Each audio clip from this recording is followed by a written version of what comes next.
before that. No playing around here on a wonderful Wednesday, I promise. We've got our representative for Mid and West Wales, member of the Senedd, Eluned Morgan, back with us for a Wednesday morning. Bore da. Bore da.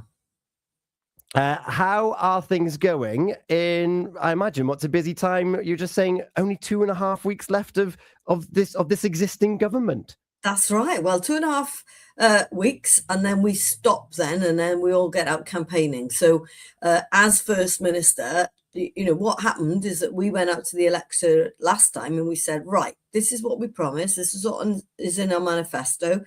And, there's so little trust in politics now. One of the things that I'm determined to do is to try and deliver on as much as we possibly can of what we said we were going to.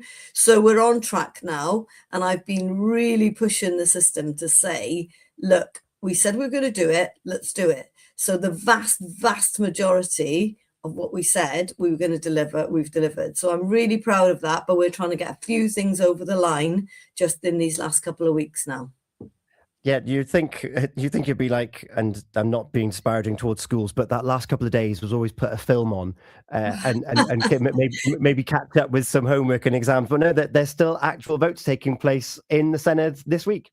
Oh my goodness! I mean, they're taking place, and they're keeping us there until all hours because there's stuff that we absolutely need to get through. Last night we were voting on the visitors accommodation registration bill. So what that means is, what we want is for people to feel safe when they come to places like Pembrokeshire, so that they know, right, okay, the accommodation we're going to get is up to a quality and it's safe.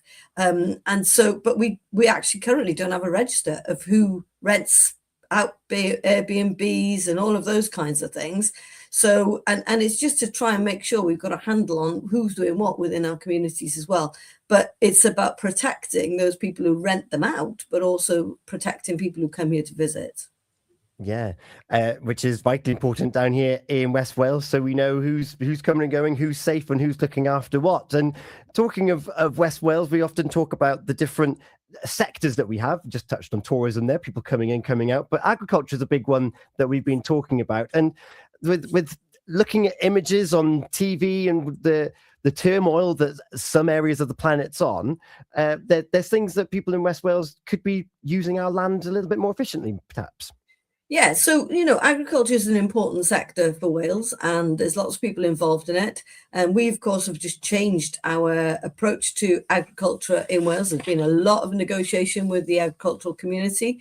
We've got the sustainable farming scheme now, and we're actually putting over £300 million into it. So it's not a small amount of money. And what we're saying is, look, actually, that's taxpayers' money. So taxpayers want to know, what are they getting in return for that? And, and you think about that, if you're asking people in really poor communities in Pembroke Dock to pay for people in those really more rural areas, how do you justify it to the people who are working hard in Pembroke Dock to give what is not a small amount of money to farmers? And so, we're saying, look, let's get the balance a bit better, because actually what we want from it is not just good and safe food production, but also we want environmental protection and things. So it's getting that balance right. And there's been a lot of negotiation over that. And we got there, which is great. And we're spending a lot of money on it, as you say, over 300 million. And that's okay. That's appropriate. But the important thing now is, what more can we do in that space, particularly when you see the world in a really unstable situation? You look at the effects of the Middle East now straight away on the petrol prices and things. That is going to push up food prices. So the more we can do at home and add value at home, the better. And that's where I think we could be doing more, particularly in places like Pembrokeshire. And we've got, working with the local council to make sure that we've invested in these huge places where we can process more foods. And I think that's where the added value comes. A lot of people eating ready meals and things these days. That's where the the additional amount money is made on that processing bit, and I think we need to grab more of that processing bit for Wales if we can, particularly in Pembrokeshire, where why not do it close to where you're producing the food? Yeah, from farm to store, all within a couple of miles right here. So that there is potentially an opportunity there for people to jump on that and start processing closer to home. Yeah, so food processing alone contributes about 1.7 billion to the Welsh economy, and it supports about 25,000 jobs, 570 businesses, and we do all kinds of things from meat and dairy products to bakery goods and those prepared meals. A lot of people are eating those prepared meals. So how do we do that? So strengthening those supply chains, keeping them as local as possible, and then exporting them so we get more money in for places like Pembrokeshire. I think that's where we should be at. And there's a lot of support in the Welsh government to help people to get started and to build their businesses around this. Yeah, you touched on the crisis in Iran and the Middle East. Those fuel prices, just driving past the petrol pumps, it's gone up over 10p, I think, in the last 5 days. It's going to take a big hit on some families, isn't it? Particularly if you work around the area. Yeah, it's not funny. And of course, in rural areas, people are more dependent on cars. The access to public transport is a bit more difficult, and so it's going to hit the rural areas harder. And I guess the point is, this is not within our control.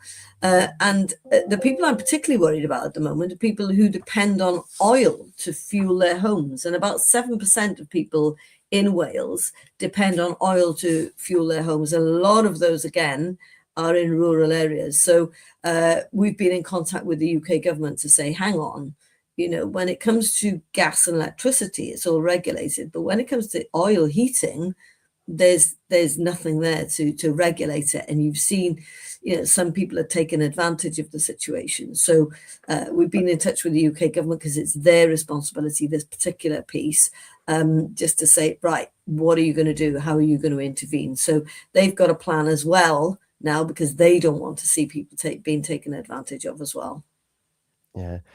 And there's one last thing that I've got in front of me here. I mentioned that the government is still very much busy at the moment. That the Greyhound Bill is being voted on, and the touch on kind of animal welfare in general and why that's important for Wales. So we had a vote on this yesterday, and it's something a lot of people have championed. Animal welfare is a really big issue for a lot of people in our country. And we passed this legislation yesterday, the Greyhound Racing Bill. It's not completed its journey, but it's nearly there. And this is part of an approach that we've had in Welsh Government that is consistent.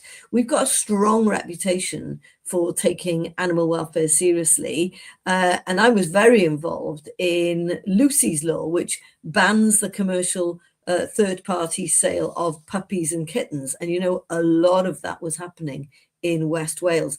And it was a dreadful situation. Basically, people just using animals just to breed and treating them like they're machines instead of living creatures. And I guess the principle is very simple. If you bring a puppy into your family, you should be able to know where that life came from. So we've tightened up those rules considerably. And it was a particular problem in West Wales. But that's just one of many things we've done. We banned wild animals in travelling circuses. I remember when I was a child, you went to the circus and there are all kinds of animals there. And then we've introduced CCTV in slaughterhouses. So just making sure, we eat meat. Let's make sure that we try and kill them as humanely as possible. And we've invested in stronger animal licensing and enforcement, because good laws only matter if they're properly enforced. And then the more controversial one is the TB issues, a lot of TB in Pembrokeshire as well. And I know a lot of farmers get very concerned and upset about this, and we're trying to balance the science and animal welfare issues. So we've chosen vaccination in terms of badgers, how we deal with badgers, rather than culling. And that is an issue. It's controversial, but that is where we stand as a party.